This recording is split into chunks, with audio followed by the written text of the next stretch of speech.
Ah, yes, it's October. And you know what time that is? That Christmas is almost here? No, of course not. What are you talking about? That is pumpkin season? Pumpkin season from Starbucks. Oh, I love that.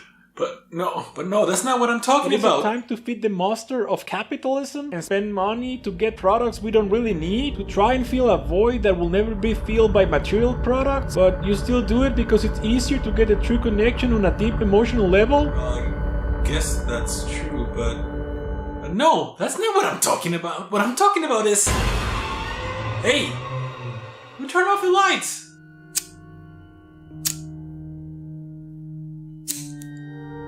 What I'm talking about is spooky games. And one game that really caught my eye was Little Nightmares.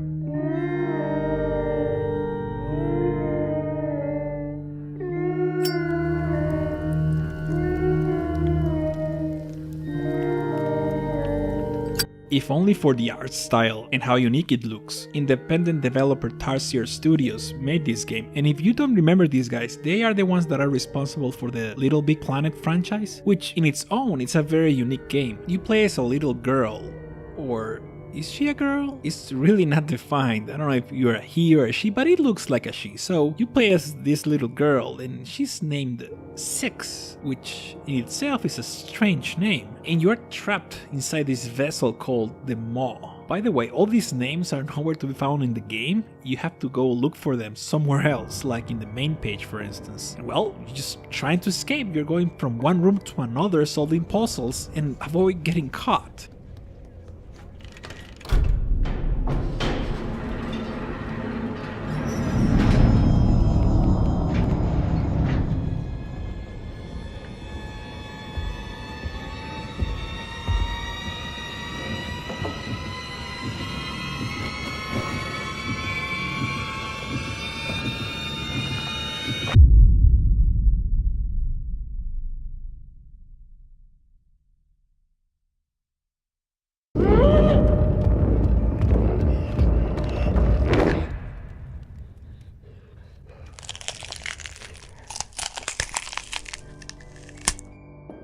And everything seems to be really big, like gigantic, unsettlingly so.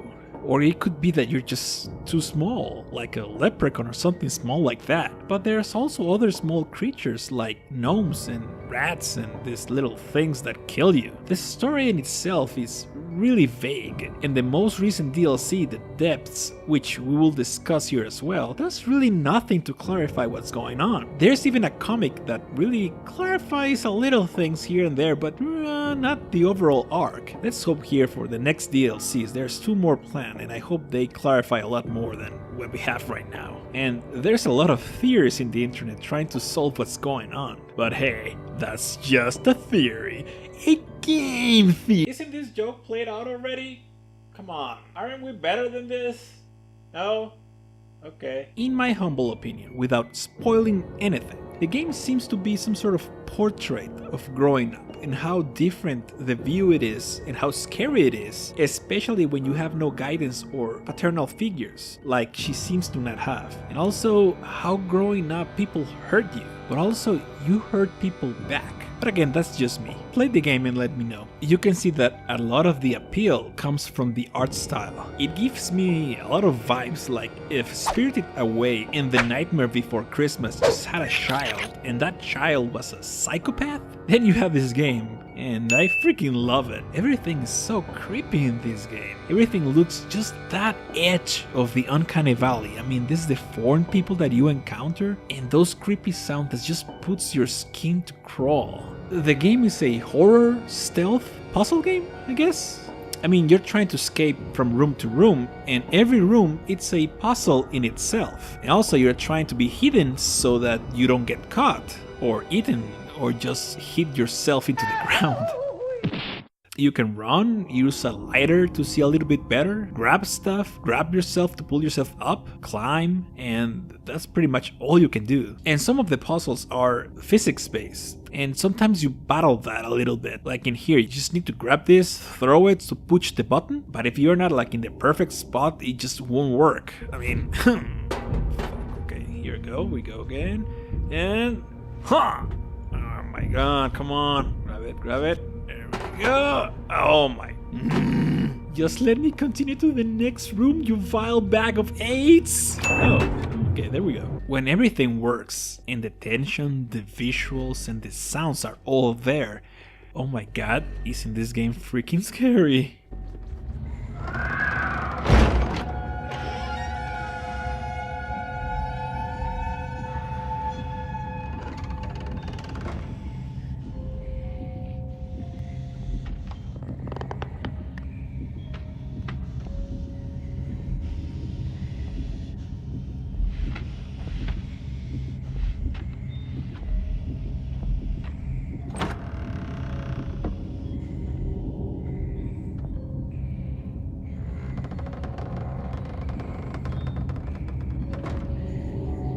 The first time I saw that, I had to go change my pants. I mean, I shat my pants when I saw that. Uh-oh. And there are parts in this game where I don't think I've ever gripped the controller that hard. Just pushing that run button harder as if it would actually make the character go faster.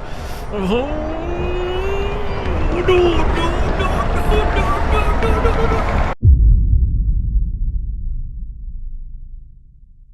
But I do gotta say that after a while, especially if you are repeating one particular part over and over, you start to see the kinks on the whole thing, the patterns, and the tension starts to fade a little bit. And I really wish that it was a little bit more random. I mean, if you're not able to predict what's gonna happen, you're gonna be on your toes every time and sweating bullets. But oh well. In the DLC you play as a boy, and you do find out some of the things that happened for your original playthrough, like where did this thing came from? Now you know at least that. I mean, that's not that much, but you know, whatever. In this DLC, all the puzzles is mostly water-based. You're trying to escape from whatever lurks in the depths. Oh, I get it now. But the DLC is really short. It's like 40 minutes or something like that. And again, it explains really nothing of the story. But you know, at least it's really fun. But really, as it stands now, it's really not necessary to play. Let's see what the next DLC comes with. And it's coming this November, huh? It's really close. I'm looking really forward to it. The game is really fun. It has great atmosphere, fitting soundtrack, and a fantastic art style. Especially for Halloween. Yes, it's flawed, and as I said, it can really lose its luster when you see it behind the curtain, but when you don't, and you're alone, and you're playing this at night with headphones, you will have electricity going through your back. And as all great horror, it doesn't really have many jump scares, if any. Everything is just tension, and it's great. And so, thanks for watching Gokado's Retro Reviews, and hasta la próxima. Happy Halloween, everyone!